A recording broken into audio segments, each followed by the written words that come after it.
Sur les réseaux sociaux, tout semble extrême. À croire qu'il faut choisir un camp. Entrepreneur ou salarié, minimaliste ou consommateur excessif, maigreur ou obésité. Cette dualité des extrêmes n'est pas juste un hasard. Elle est voulue, elle est amplifiée. Elle capte l'attention et elle fait réagir. Et si tu veux réussir sur les réseaux sociaux, tu dois comprendre pourquoi.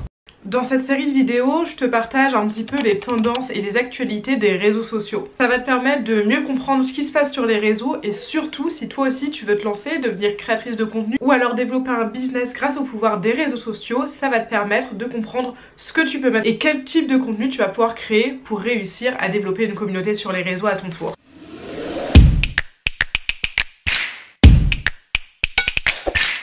Alors je ne sais pas si tu l'as remarqué, mais sur les réseaux sociaux, il y a vraiment une dualité dans les extrêmes. Tu vois pas madame ou monsieur tout le monde en train de vivre une vie complètement banale et réussir sur les réseaux sociaux. Et ensemble, on va essayer de comprendre pourquoi et aussi ce qu'il faut faire pour réussir à développer une communauté sur les réseaux sociaux.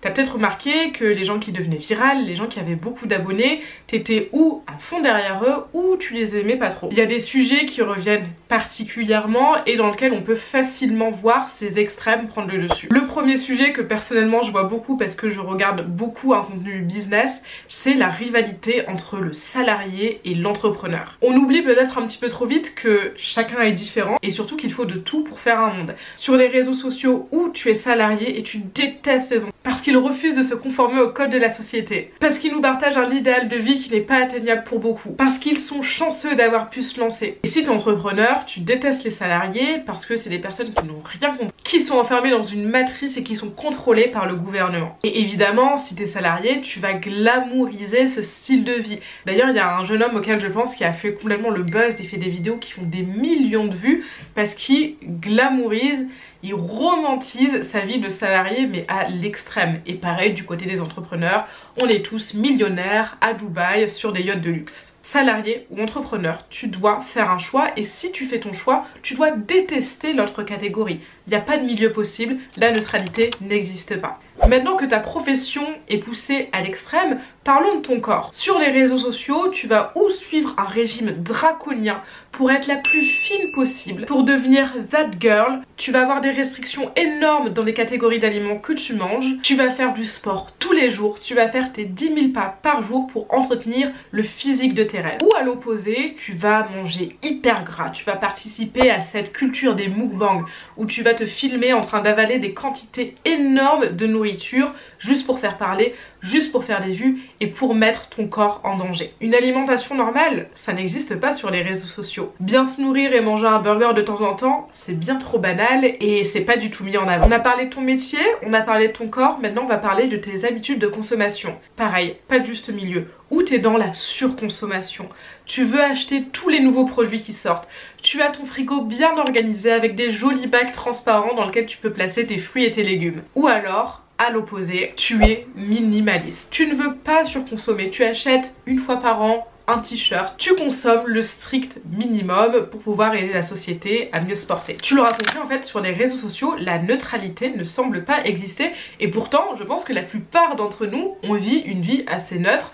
Si t'es salarié, je pense pas que tu détestes les entrepreneurs. Si t'es entrepreneur, je pense pas que tu détestes les salariés. J'espère pour toi que tu as une alimentation saine et équilibrée, tout en te faisant des plaisirs qui font partie de l'équilibre. Et niveau consommation, tu es peut-être comme moi, t'as ce qu'il te faut, mais de temps en temps, une nouveauté va te faire craquer. Mais alors pourquoi c'est pas du tout représenté sur les réseaux sociaux? Pourquoi les gens et les habitudes et les attitudes normales ne sont pas du tout représentées sur les réseaux sociaux et on ne voit que les extrêmes? Et bien parce que si tu suis un petit peu mon contenu, tu sais c'est quoi l'ingrédient clé qui fait qu'une vidéo devient virale, qui fait qu'une personne va faire beaucoup de vues et va gagner beaucoup d'abonnés. C'est le fait de provoquer des émotions fortes. Et si t'es trop neutre, tu vas provoquer aucune émotion. Si je t'emmène dans une journée dans ma vie, et c'est une journée des plus classiques, c'est mon quotidien, j'ai une vie, j'ai pas une vie fantastique, bah je vais pas provoquer d'émotions assez fortes chez toi. Alors que si je te fais une vidéo dans ma journée en te disant que je suis multimillionnaire et que j'habite à Dubaï et que je m'envole pour Bali et pour New York, là ça va provoquer des émotions fortes. Ou tu vas te dire mais c'est génial, moi aussi j'ai envie d'avoir cette vie. Ou alors tu vas te dire mais qu'est-ce qu'elle est relou celle-là à nous étaler sa richesse. Dans tous les cas, que ce soit positif ou négatif, je vais provoquer une émotion chez toi. Ça c'est un exemple que j'adore prendre et que je partage toujours à mes élèves et aux personnes que j'accompagne à se développer sur les réseaux sociaux. Lorsque tu vas à l'opéra, lorsque tu vas regarder une pièce de théâtre, les acteurs, les personnes sur scène sont ultra maquillés. Pourquoi? Eh bien pour que leurs attributs, que leurs traits soient beaucoup plus mis en avant, parce que si on est de loin, on ne les verra pas. Eh bien faut se dire que sur les réseaux sociaux, c'est la même chose. Sauf que c'est pas avec le maquillage, c'est avec ton attitude, c'est avec tes mots, c'est avec ta façon d'être. Tu vas en fait, si tu veux faire réagir les gens sur les réseaux sociaux et provoquer des émotions, maquiller ta personnalité, on va dire ça comme ça. Alors attention, je vais nuancer mes propos, évidemment je te dis pas que tu dois nécessairement mettre un masque et jouer un rôle. Tu peux créer un personnage qui n'est pas qui tu es dans la vraie vie, c'est tout à fait possible, il y en a beaucoup qui le font, mais le défaut c'est que sur le long terme ça va être un petit peu difficile de tenir, de jouer ce rôle pendant des années. Tu risques un petit peu de t'épuiser concrètement. Moi ce que je te recommande de faire si tu veux vraiment développer ta visibilité et ta communauté sur les réseaux sociaux mais que t'es comme moi et t'as pas trop envie de jouer un rôle, t'as envie d'être toi-même, c'est d'être toi-même fois 10% en plus. Il y a des gens qui ont un caractère, il y a des gens quand ils rentrent dans une pièce, tu les vois tout de suite, tu les entends parler, tu les vois agir, tu te retournes sur eux. Ces personnes-là n'ont pas vraiment besoin de jouer un rôle et c'est souvent les personnes qui réussissent le mieux sur les réseaux sociaux. Mais si jamais t'es comme moi, t'es pas forcément ce type de personne et c'est ok, il faut de tout pour faire un monde, et bien quand tu vas aller sur les réseaux sociaux, il faut que tu penses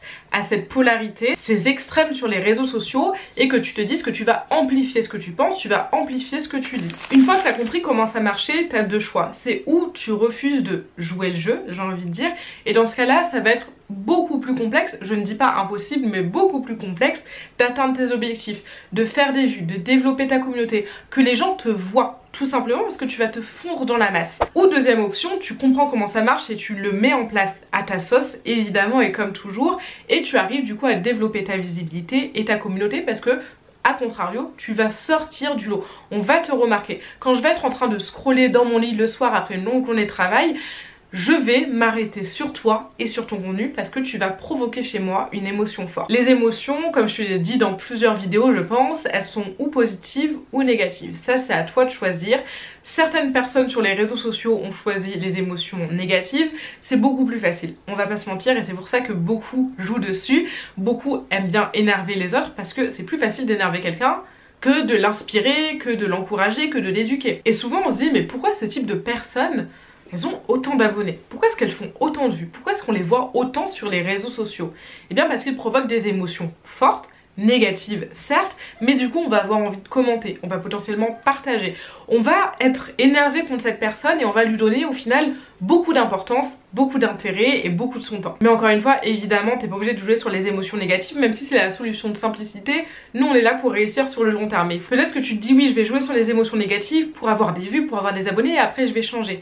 Sauf que un bad buzz, une mauvaise notoriété sur les réseaux sociaux, si t'as pas forcément les compétences pour, c'est hyper difficile de s'en relever. Il y a beaucoup de marques qui ont voulu jouer sur ça, beaucoup d'entrepreneurs, beaucoup de créateurs de contenu qui se sont dit ah mais c'est facile en fait. D'être énervant, ça fait des vues. Je vais énerver les gens, sauf que ces gens-là, derrière, ils ont pas su s'en relever. Donc je te rassure, tu peux provoquer des émotions aussi positives, même si ça peut prendre un petit peu plus de temps et ça peut être un tout petit peu complexe. Mais crois-moi, au final, ça vaut le coup parce que ça te permettra aussi d'attirer des gens qui te ressemblent et qui partagent la même énergie que toi. J'espère que cette vidéo t'a plu, que tu as pu comprendre pourquoi on voyait toujours ces extrêmes sur les réseaux sociaux et qui semblaient jamais avoir de juste milieu, avoir un milieu neutre. C'est tout simplement parce que ces contenus sont fondus dans la masse, sont perdus, au détriment de contenus qui provoquent des émotions ultra fortes. On se donne rendez-vous la semaine prochaine pour une nouvelle vidéo, donc pense bien à t'abonner si tu ne veux rien rater.